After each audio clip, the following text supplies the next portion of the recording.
Marami ang natuwa sa balitang mapapanood na rin sa TV5 ang seryeng Sigabo na pinagbibidahan ni Coco Martin at Julia Montes. Isa ito sa mga unang proyekto ng ABS-CBN na mapapanood sa Kapatid Network bilang bahagi ng patuloy na pakikipagtulungan ng dalawang kampo upang mas marami pang manonood ang maabot. Ayon sa mga usap-usapan sa industriya, hindi lamang Sigabo ang posibleng mapanood sa TV5. May mga bulong-bulungan din na nakatakdang magkaroon ng weekend game show si Luis Manzano sa nasabing network. Bagamat wala pang opisyal na kumpirmasyon, marami nang excited na makita muli ang host sa isang masayang game show format.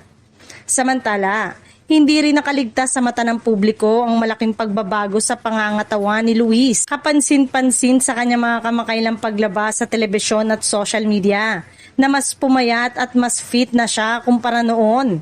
Marami tuloy ang nagbibiro na baka inspirado si Luis sa kanyang asawang si Jessie Minjola, kaya mas naging seryoso sa pag-aalaga ng kanyang kalusugan. Sa tuwing magkatabi ang mag-asawa sa mga larawan at video, kapansin-pansin umano ang malaking ipinagbago ng TV host. May ilan ding nagsasabing posibleng bahagi ito ng paghahanda ni Luis para sa mga bagong proyektong paparating.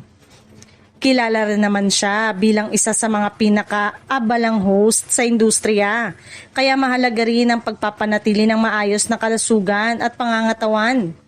Ano man ang dahilan, marami ang humahanga sa disiplina ni Luis, bukod sa inaabangang posibilidad ng kanyang pagbabalik sa game show hosting. Usap-usapan din ngayon ang kanyang matagumpay na weight loss journey na talaga namang napansin ng kanyang mga tagahanga.